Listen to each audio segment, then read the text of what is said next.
Mask या नकाब प्रत्यक्ष रूप से हम सब पिछले साल यानी 2020 से पहन रहे हैं, पर उस मुखौटे का क्या जो हम अक्सर धारण कर अपनी जिंदगी व्यतीत करते हैं।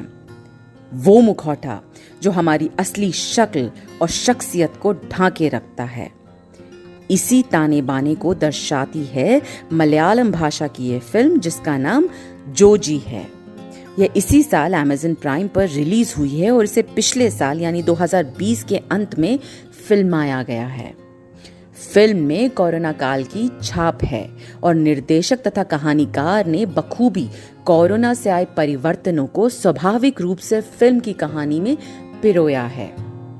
ये कहानी एक परिवार के इर्द गिर्द घूमती है जिसमें पिताजी एक कठोर किस्म के पुरुष हैं और अपने 3 बेटों को अपनी छांव में ही रखना चाहते हैं। जोजी जिसके नाम पर यह फिल्म है उनका आखिरी तथा तीसरा बेटा है और ये पूरा निकम्मा है। उसके ख्वाब बहुत हैं पर परिश्रम की कमी पूरी है।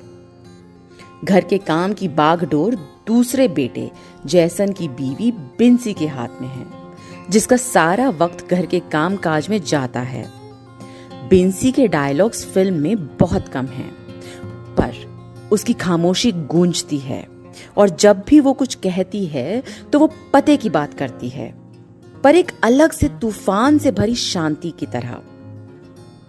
सबसे बड़े बेटे का पुत्र पॉपी भी इनके साथ रहता है और वो अपने कठोर दादाजी से छिपकर उन्हीं के पैसों से ऑनलाइन एक एयरगन ऑर्डर करता है। फिर जो कहानी का चक्का घूमता है वो विनाश की ओर ही जाता है। पॉपी के दादाजी यानी 3 बेटों के पिता अपने एस्टेट पर काम करते वक्त स्ट्रोक का शिकार होते हैं। उनकी हालत काफी नाजुक होती है और इसी बीच जोजी के ख्वाब उफान मारने लगते हैं। वो निश्चिंत हो जाता है कि अब उसे उसके जुल्मी बाप से मुक्ति मिलेगी और उनकी वसीयत से खूब सारा पैसा। पर जब पिता ठीक होकर घर आते हैं तो उसे गहरा धक्का लगता है। उसके बाद जोजी और जोजी के साथ बिन्सी एक ऐसा मुखौटा पहनते हैं जो कि किसी की भी पहचान से परे है। सिर्फ स्वार्थ और लालच का परचम लहराता है और पूरे परिवार को ले डूबता है। फिल्म का हर एक फ्रेम काफी सूझबूझकर फिल्माया गया है। यहाँ तक कि N95 मास्क का उपयोग आसपास की दुनिया को स्पष्ट रूप से दिखलाता है। फिर चाहे वो अस्पताल हो या घर या कब्रिस्तान, कितने लोगों ने चेहरे पर मास्क पहना है और कितनों ने नहीं, कहानी के मुख्य थीम को उभारने का काम करता है।